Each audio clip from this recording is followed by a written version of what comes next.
Señal directa.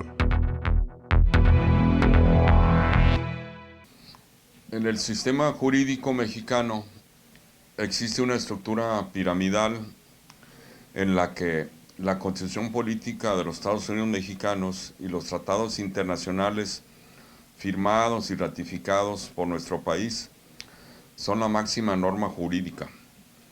Abajo están las leyes y reglamentos federales, enseguida las leyes y reglamentos estatales y más abajo las normas jurídicas reglamentarias de los municipios. Todas las leyes, reglamentos y demás disposiciones jurídicas que rigen y tienen vigencia en nuestro país deben supeditarse a lo dispuesto por la Constitución Política Mexicana y los tratados internacionales. La Constitución Política, como máxima norma jurídica, determina cuáles son las atribuciones y facultades de la Federación, cuáles corresponden a los estados y cuáles son asignadas a los municipios. Debemos entender entonces que las normas jurídicas derivadas de la Constitución, que la Constitución asigna como exclusivas al gobierno federal, son de mayor jerarquía que las emitidas por los gobiernos estatales y municipales, porque éstas a su vez tienen que supeditarse a lo dispuesto por las disposiciones jurídicas constitucionales.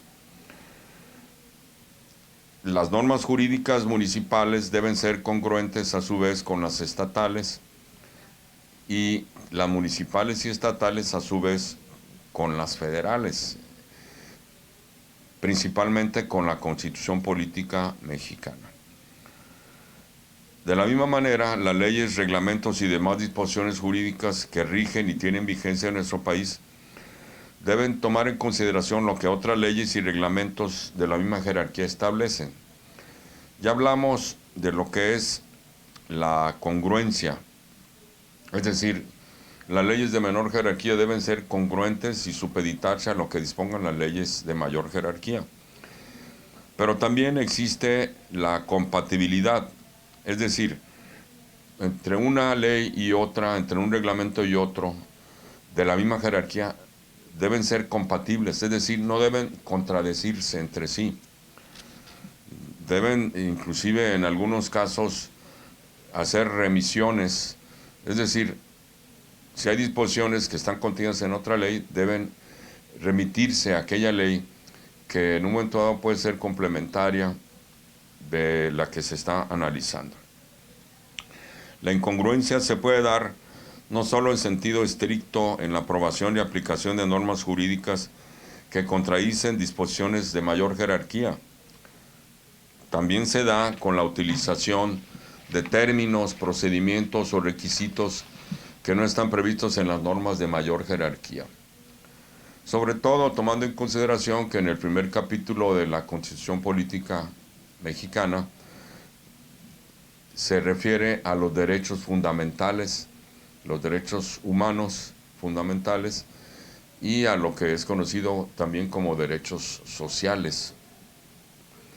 Existen facultades que por disposición constitucional corresponde legislar y regular al gobierno federal. Estas están señaladas en el artículo 73 de la Constitución.